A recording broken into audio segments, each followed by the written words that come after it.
Bill Clinton. Nice guy. Got a lot of problems coming up, in my opinion, with the famous island with Jeffrey Epstein. That island was really a cesspool. There's no question about it. Just ask Prince Andrew. You say that the FBI has Epstein's list. They're sitting on it. That doesn't seem like something you should do. You're protecting the world's foremost predator. That seems like an evil thing to do, regardless of who may be embarrassed in the release of that list. Why is the FBI protecting the greatest in human history? Simple, because of who's on that list. Okay, so these are all people before they were in power and how they discussed it, all right? This doesn't look right. It doesn't look like a suicide. You know, Epstein's an intelligence asset for people in the Middle East, right? I'm like, no, I didn't know that. I'm like, you sure of that? The person, let's say, is like, I'm absolutely sure of that. His plane and that island, the cameras, there's a big assumption out there that these videotapes were exclusively in the custody of Epstein. That's a huge mistake. The reason they wanted this story to go away is because there's an assumption like, oh yeah, Epstein had him. No, he wasn't the only one who had him, according to this source. These assets, that's why this blackmail story makes so much sense. There are a lot of people who are knee deep in the Washington swamp who are not telling you the truth about serious allegations out there that Epstein may have had video and audio of people out there doing things they shouldn't have been doing. And you should be asking yourself the question, how is it that all these people, the CIA director, the Obama fixer, Bill Clinton, all intersected paths with Jeffrey Epstein? Jeffrey Epstein isn't with us anymore, and nobody seems to want to talk about it. Would you declassify the 9/11 files? Yeah. Would you declassify JFK files? Yeah. Would you declassify the Epstein files? Yeah, I would. You know, it's wild. They actually edited this clip to cut this last answer out on some of the releases. Yep. I want to talk to you about the Epstein case. I have worked on this for years, trying to get those records of who flew on Epstein's plane and who helped him build this international human trafficking ring. Absolutely, Senator. Child trafficking has no place in the United States of America, and I will do everything, if confirmed as FBI director, to make sure the American public knows the full weight of what happened in the past. Release the list. Seriously, we need to release the Epstein list. That is an important thing. The DOJ may be releasing the list of Jeffrey Epstein's clients. Will that really happen? It's sitting on my desk right now to review. A lot of people are wondering, because you said last week that you have the Epstein files on your desk, is when can we see them and what's taking so long to release them? I do. Jesse, there are well over, this will make you sick, 200 victims. 200. So we have over 250 actually. So we have to make sure that their identity is protected. Other than that, I think tomorrow, Jesse, breaking news right now, you're going to see some Epstein information being released. What kind? Are we going to see who was on the flights? Are we going to see any evidence from what he recorded? Because he had all of his homes wired with recording devices. Yeah, what you're going to see hopefully tomorrow is a lot of flight logs, a lot of names, a lot of information. And I just want to stop right there. Flight logs, like they track who leaves the country and who are the names on the charters. They know. So let me understand this. You guys know that all these rich and influential people went on this island. You guys also have videos of thousands of people being tracked, but only Epstein and Ghislaine Maxwell are involved. So all these people are visiting this island to go hang out and have cookies, but none of them indulged in none of the underage stuff? I have a bunch of victims, but no culprit. And okay, maybe what? Maybe they didn't diddle the kids. Why won't you release the names of the people who kept visiting the islands who are high profile? I know for a fact documents are being suppressed, and they're being suppressed to protect individuals. I know the names of the individuals. I know why they're being suppressed. I know who's suppressing them, but I'm bound by confidentiality from a judge and cases, and I can't disclose what I know. But I hand to God, I know the names of people whose files are being suppressed in order to protect them, and that's wrong. Here we are. That's why we test ideas here with better minds, and I have Stephen A. Smith with me tonight, and I want to get his take on what we're seeing with Epstein and ICE and everything else going on. Happy Friday, and thank you for being here. Happy Friday. What's going on, big time? How are you? So, wow. We all know what the Trump administration did this week. Now we're getting dribs and drabs. And by the way, I said about 18 months ago on this show that people would be hearing from Jeffrey Epstein. And then I made clear he's not alive. I was never suggesting that. But I knew of tapes of Jeffrey Epstein that would get released. And let's just say I stand by my story. I mean it still 100%. Just stand by, okay? By the way, some already were released right before the election that were largely ignored because it was right before the election. But they're not done. There will be more. And you can trust me. Trust me. I don't say things I can't back up, okay? So that's happening. Hey everybody, Dr. G here. I'm a clinical and forensic psychologist as well as a body language expert. And today we're going to be analyzing behavior and body language to see if we can determine whether or not there's actually an Epstein client list. Before we get started with this, couple of quick things. One, I wanted to make sure you know this is not a psychological evaluation of any kind. These are just my opinions. In addition to that, I do want to remind you to like and subscribe if you want to see more content just like this. All right, let's go. We're going to be looking at 3 different clips today, starting with an interview with Attorney General Pam Bondi. This is from February of this year. Then we're going to be looking at White House Press Secretary Caroline Leavitt. And then after that, we are going to be looking at President Trump and Pam Bondi together. All right, let's just jump right in. About the DOJ may be releasing the list of Jeffrey Epstein's clients. Will that really happen? It's sitting on my desk right now to review. That's been a directive by President Trump. I'm reviewing that. I'm reviewing JFK files, MLK files. Now, normally I break things down as we go, but I wanted you to see that whole clip. And now we're going to go back and break it down bit by bit. Donald Trump has talked about the DOJ may be releasing the list of Jeffrey Epstein's clients. Immediately. Now, he specifically said releasing a list of Jeffrey Epstein's clients. That is specifically what was said. You saw her nodding her head as that was stated. There was nothing about files, nothing more broad than that. It was a very specific question, and she had a very specific head nodding response to that, which obviously anybody would interpret as affirmative, as yes. Talked about the DOJ may be releasing the list of Jeffrey Epstein's clients. Will that really happen? It's sitting on my desk right now. Now, this part right here is a little bit more ambiguous. So after he said, is that really going to happen? The first thing you saw was her head doing this. Now, the challenge here is that sometimes people do shake their head for emphasis. And you see her do that in a way that appears to be emphasis after this. This is a little bit ambiguous. And I do like to be very specific about what I'm seeing. And if you look, her head is very horizontally moving like this. To me, that looks like a head shake. It looks like she's saying no, but that is potentially up for interpretation. Let's watch that again, and then we're going to keep going. Of Jeffrey Epstein's clients? Will that really happen? It's sitting on my desk right now to review. That's been a directive. So it's sitting on my desk right now for review. You saw the head nod with that. And now you see her doing this. Now, as she's doing this, this looks more like for emphasis than this did. That's been a directive by President Trump. I'm reviewing that. I'm reviewing JFK files, MLK files. And you see the way she's leaning in. JFK files, MLK files. All of this seems very authentic. So when she said she has the file on her desk, there's nothing in her body language that would suggest that that is not true. Now, whether or not she plans to release it or thinks it will ever actually get released, that's a little bit more ambiguous to me, but it seems very clear that she is telling the truth and she is being very specific when she is responding to whether or not there is an Epstein list on her desk. On top of that, she is someone who speaks very precisely. You're going to see that later, and I get later she's trying to clarify this point, but she is someone who is very precise with her language. So I would be very surprised if somebody said something that was inaccurate and she didn't correct them at that time. That's very much the way that she typically is.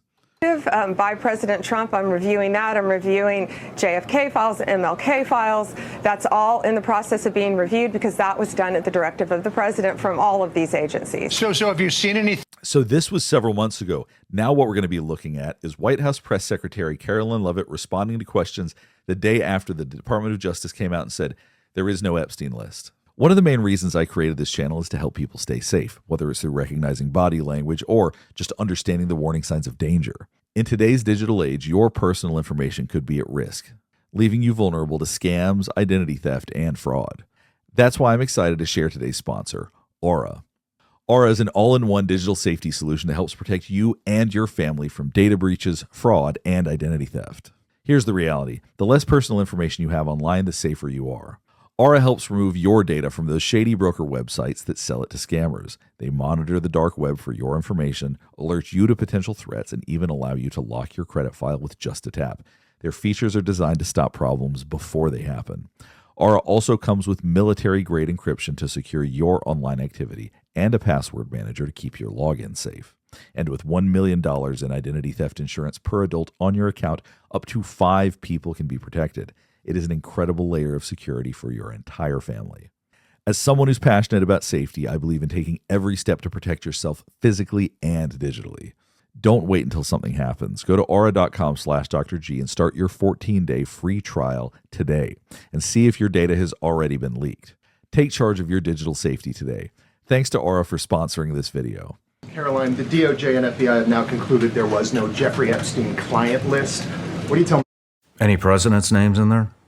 Well, actually, Epstein has, I believe, 24 contact numbers for Clinton. William Barr, the Attorney General under Donald Trump, who covered up Epstein, was allowed to do whatever he wanted with Les Wexner's fortune, anything he wanted. But he circled a bunch of names that he saw had been involved with Epstein. William Barr, the Attorney General under Donald Trump, who covered up Epstein, and actually he covered up Franklin too, because he was the Attorney General under Bush 1 when the Franklin scandal was covered up. So he's a really dirty guy. I mean, and he's been involved in all kinds of other dirty stuff too. His dad was running Dalton shortly before Epstein got hired there.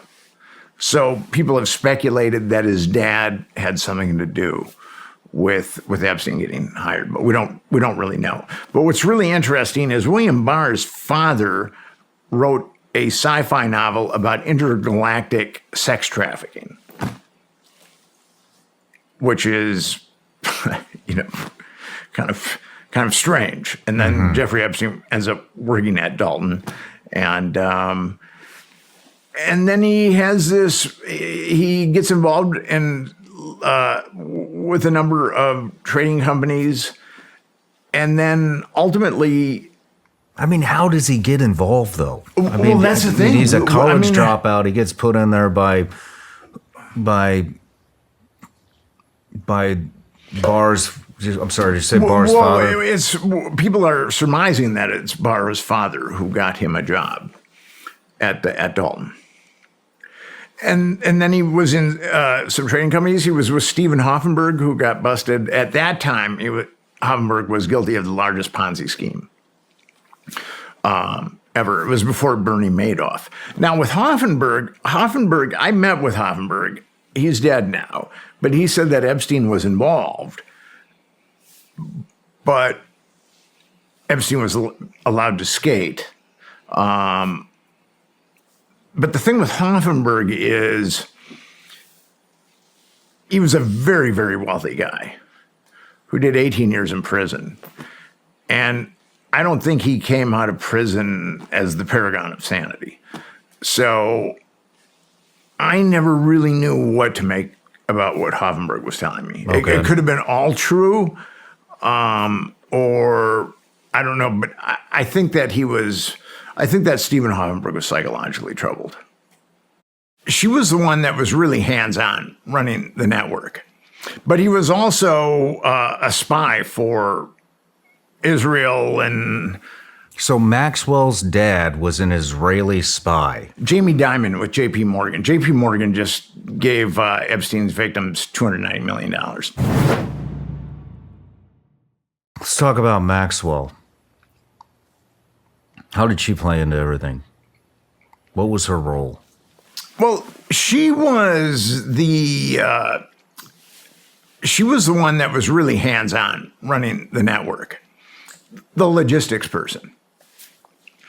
I interviewed an Israeli spy, Ari Ben Menashe, on my podcast. And, he's a spy. It's difficult to know if he's telling the truth or not. But, okay, so her father, Robert Maxwell, had a publishing empire. But he was also a spy for Israel and Russia and the UK and probably the US. And he had this huge publishing empire. And what he did was he went into the retirement funds of his employees and stole them all. So Maxwell's dad was an Israeli spy. Yes. Who was running logistics for Jeffrey Epstein. No. No. So he was a spy for sure. And then he had a huge publishing empire. But his daughter and was running logistics for Jeffrey Epstein, yes. Who has been named by government officials that he's untouchable because he's in intelligence. Yes. So there's a line There's right a nexus there, yeah. And Maxwell had a yacht called Lady Ghislaine, which was named after his daughter, Ghislaine, who was his favorite child. And he jumped off one day. And he had a very mysterious death, much like Jeffrey Epstein. Now, the cover story on it is that, I mean, because it did come out that he'd ripped off all these, the retirement funds of all these employees. I mean, millions of dollars. I mean, he destroyed all these people. I mean, a guy obviously didn't have a conscience. And Ghislaine Maxwell supposedly then came to New York to get away from it. And then that's where she met Jeffrey Epstein. Now, according to this Israeli spy that I interviewed, Robert Maxwell put Ghislaine Maxwell and Jeffrey Epstein together. And they were together even before he died, before his mysterious death. Some people think it's suicide. Some people think it's homicide. I mean, it's a very strange death. President Trump. Okay, let's go through today. Yeah, the Epstein fumble, that just the biggest fumble of the administration so far. He's being interviewed by Rachel Campos Duffy. She asks in the interview, "Are you going to release the John F. Kennedy files?" Yes. Are you going to release the 9/11 files? Yes. Are you going to release the, this isn't it, because somebody was sitting to her right. I don't think that's the one. It's a different interview. Are you going to release the Epstein files? And then she said, that's the one. Let me see if that's the one, Rob. No, that's not the one. Are you going to release this? Are you going to release that? And then that's it right there. So if you can play this, I don't know if you've seen this or not. Yes. Okay. So if you've seen this, you know which one it is once we get the video to work. And then he finally, when they ask him about Epstein, he hesitates. Okay? And he doesn't want to release it for whatever reason. Now, we don't know what the reasoning may be. He says, well, sometimes, stories like that get other people involved, and we don't want to do that. Great. Then now, Pam Bondi, Kash Patel, all of these guys who have talked about Epstein, there's a video of Dan Bongino, who is on Tim Pool podcast, and he's being asked about, and you've been on Tim Pool before, and he's on the Tim Pool you have been on there, right? Yeah. I think you have been, yeah. And he's being asked about, well, I'm in the waiting room of Fox News, and this guy's telling me that, Epstein was Mossad, and and that's exactly what happened. Okay. And then now all of a sudden we get the report 3 days ago. No client list, no this, no that. And yesterday, when they're being asked about it, Pam Bondi says they found child porn. That's what they found, and that's what they don't want to release. Is that the video, Rob, the one that President Trump there is asked about Epstein? I think you just had the video. How long is that video, by the way? This one is the shorter version. No, you need the other one to find a Bondi one. But, I have the entire one right here. This okay, is, play that one. Play that one because I want her answer to also be in it. And I got so many questions with this on the CIA side. But go ahead and play this clip here. Go for it. Jeffrey Epstein, it left some lingering mysteries. One of the biggest ones is whether he ever worked for a American or foreign intelligence agency. The former labor secretary, who was Miami U.S. Attorney Alex Acosta, he allegedly said that he did work for an intelligence agency. So could you resolve whether or not he did? And also, could you say why there was a minute missing from the jailhouse tape on the night of the stabbing? Yeah, sure. If could I just interrupt for 1 second? Are you still talking about Jeffrey Epstein? This guy's been talked about for years. You're asking, we have Texas, we have this, we have all of the things. And are people still talking about this guy, this creep? That is unbelievable. Do you want to waste the time, and do you feel like answering? I don't mind answering. I mean, I can't believe you're asking a question on Epstein at a time like this, where we're having some of the greatest success and also tragedy with what happened in Texas. It just seems like a desecration, but you go ahead. Sure.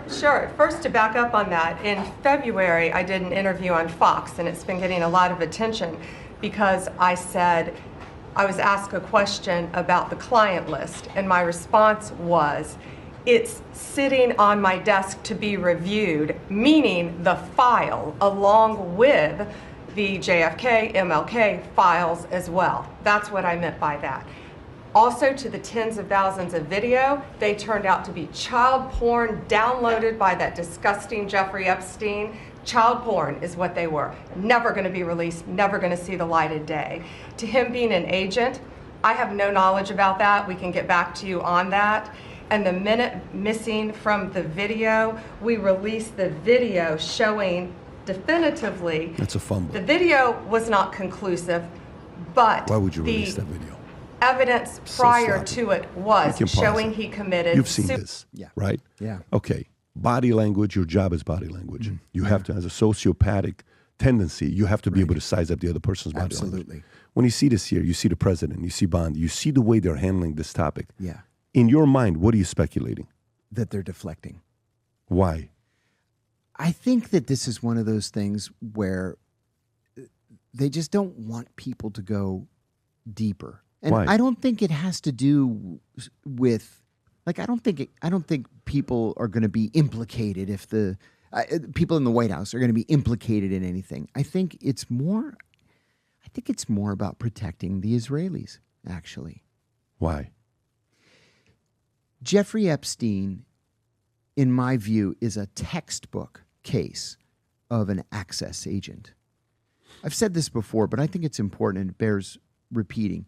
If you are a foreign intelligence service and you want information from Bill Clinton or Bill Gates or Alan Dershowitz or important people, you want the secret information from them, you're not going to recruit them.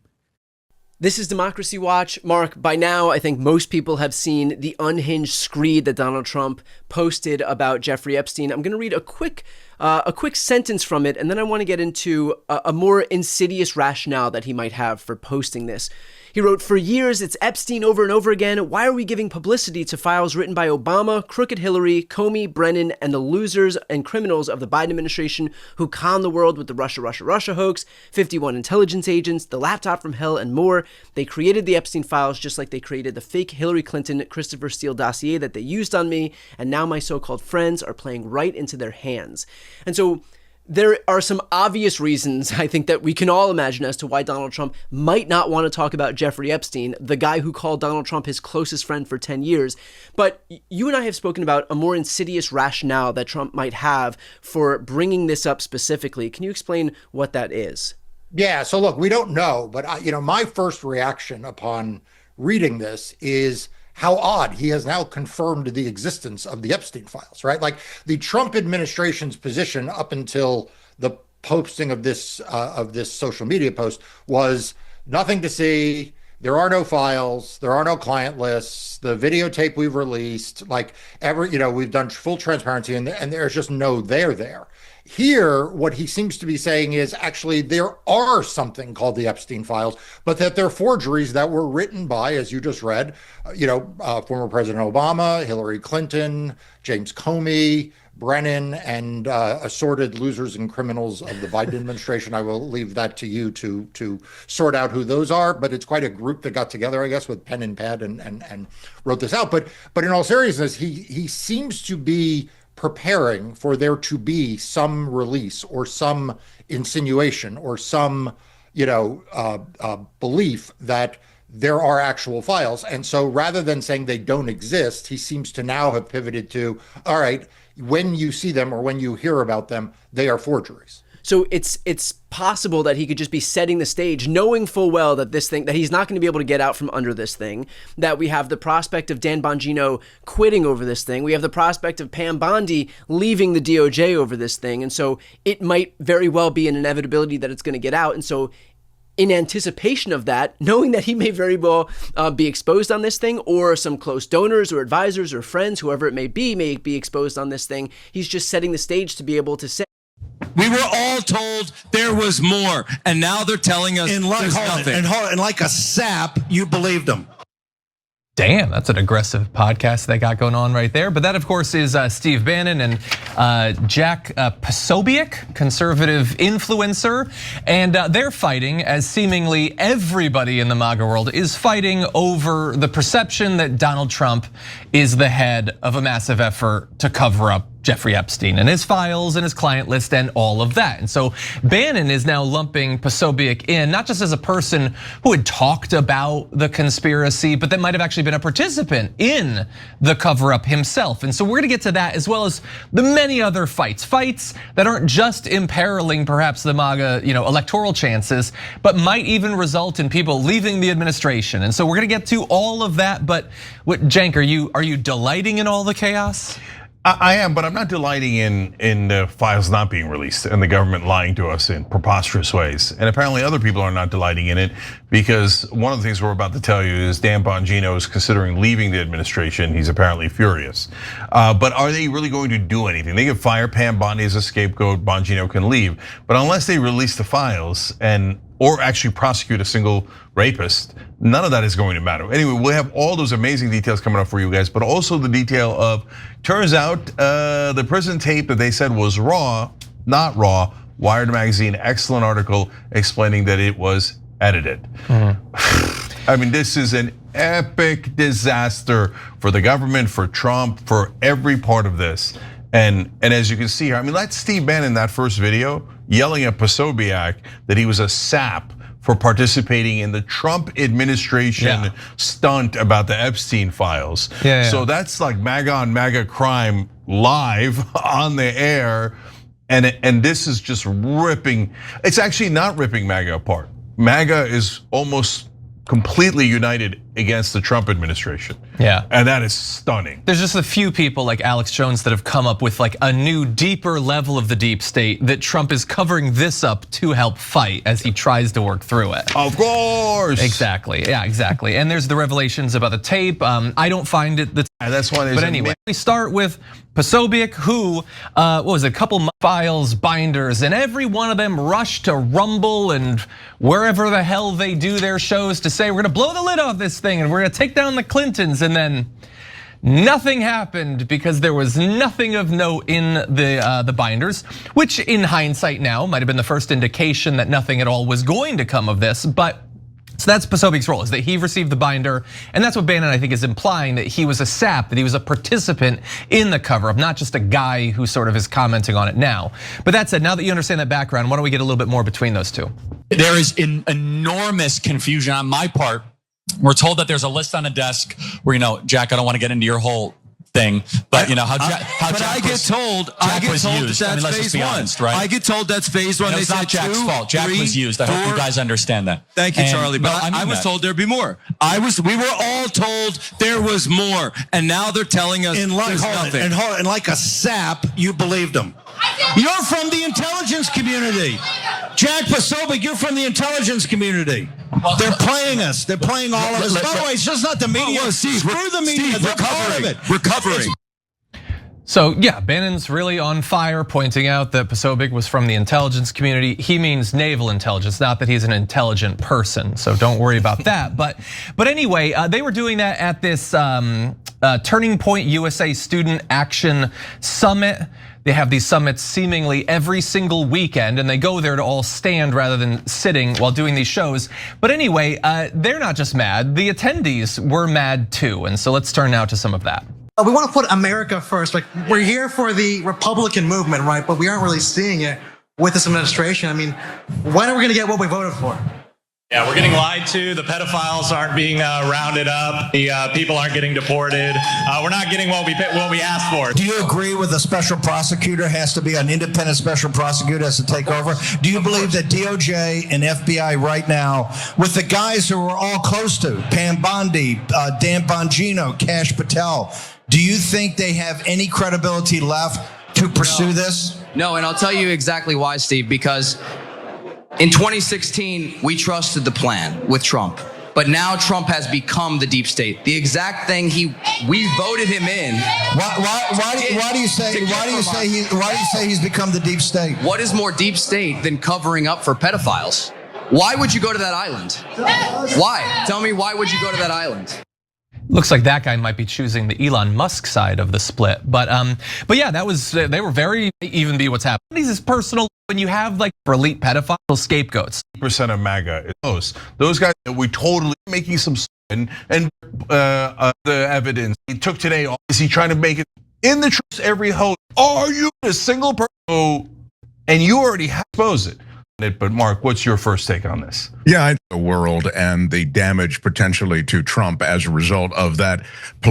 So are there reasonable conclusions to be drawn here?